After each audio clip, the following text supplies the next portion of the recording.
Jeffrey is scared of what other people may think when he gets rejected, and so he never opens himself up to get rejected in the first place. But because of this, he never polarizes women and he stays lonely. Adonis doesn't get rejected, and even if he did, he would have zero feelings of embarrassments.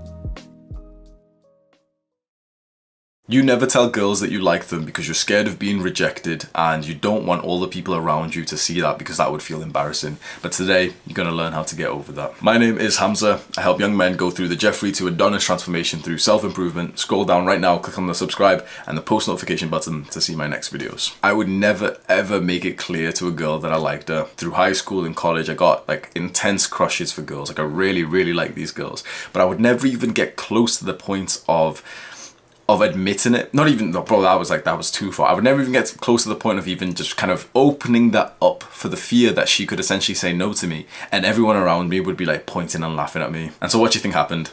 I had a crush on this girl. I'm so excited to go to school. I've got this lesson with her and I'm, so excited for everything in weeks, months.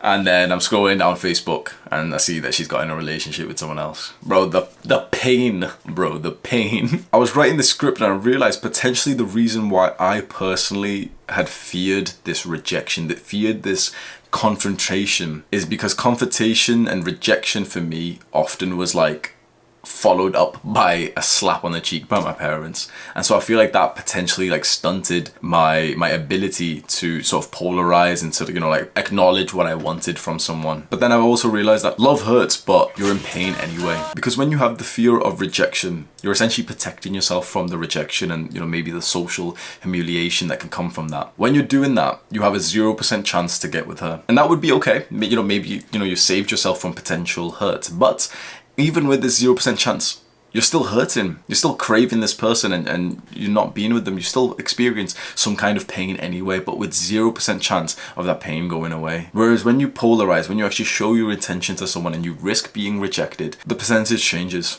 It can't be 0% anymore. There's got to be at least a 1% chance that you now get this girl. It's still going to be painful, but at least there's a chance. And so to overcome this, you have to start seeing embracing rejection as a skill that you need to level up. Like all the pickup artist people, and although I don't really like their stuff, they say this and it's absolutely true with my experience. The first rejection hurts. The 5th rejection stings a little bit. The 10th rejection is funny, and by the 20th, 50th rejection, you're like, you kind of want the rejection just because it's a little bit more funny than actually kissing the girl. And so by the time I got to university and I'm actually learning game in the field, I'm not learning online like a little spurg anymore, but I'm actually going to nightclubs, speaking to girls. That's when I embraced rejection. A girl could reject me in a very horrible, loud way in front of everyone in the club, and I'd literally just burst out laughing, knowing that I was one step closer to the girl that I'd be taking home. But I could not have been like this a couple of months ago. You have to start embracing rejection and think of every rejection as like a rep in the gym. Every rejection is like a bicep curl. And so we have to strengthen up our biceps by literally getting rejected many times. I'm telling you right now, there is no guy who's had a lot of success with women who hasn't also been rejected by 10 times as many women. The guy who gets girls gets rejected a lot. Because think about it this way. If you had been rejected 100 times, visualize that 100 times, by the 50th time, it's so normal for you. It's like a habit to get rejected 100 times. Do you think the 101st time would be as painful as the first? Do you think the 101st time, the 101th, how'd you say that number? 101th or 101st? 101th? That sounds stupid. 101th, 101st. The 101st rejection could not be anywhere near as painful as the first few. So go get rejected 100 times. And you're going to find that in the pursuit of getting rejected 100 times, you're also going to succeed a bunch of times too. The reason why most guys are so clueless with women and sexually and intimacy deprived is because they haven't been rejected 100 times in person. Online doesn't count. And we also need to talk about self-worth. Because if you're quite a young guy, your self-worth is based on her perception and also acceptance of you.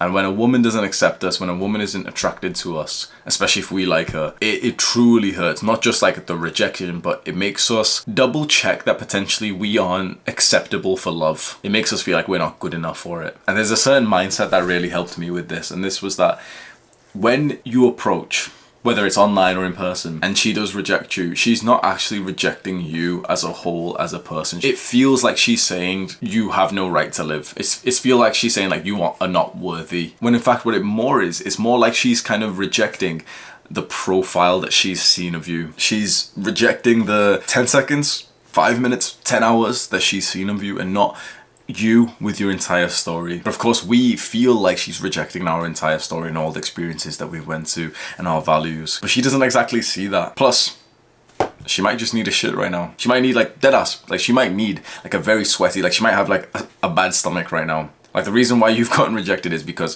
she's currently got diarrhea and she couldn't even like fathom thinking about anything romantic right now. There's 1,000 different reasons why you can get rejected, but the one that our mind automatically concludes is that we are not worthy, we are not good enough, we don't deserve love. And generally, if your mind seems to conclude something like this, it won't exactly say it in your brain, but it will feel as painful as one of those realizations. It's because your parents didn't exactly do a great job in your childhood. If you have a secure attachment style and your parents did like, you know, they raised you in a very healthy way, you will see a rejection as just that, like just a little bit of a rejection. No, you won't even see it as a rejection. You'll literally just think, yeah, you know what, if you're a healthy person, you actually wouldn't even see a rejection as a rejection. You'd see it as like, yeah, we just weren't really compatible for each other. Now, if you were slapped or shouted at by your parents, you have the anxious attachment style. You're more gonna see it as a symptom of being unworthy of love. And not only does, you know, the rejection hurt, but it brings back the same feelings that you got when your parents essentially betrayed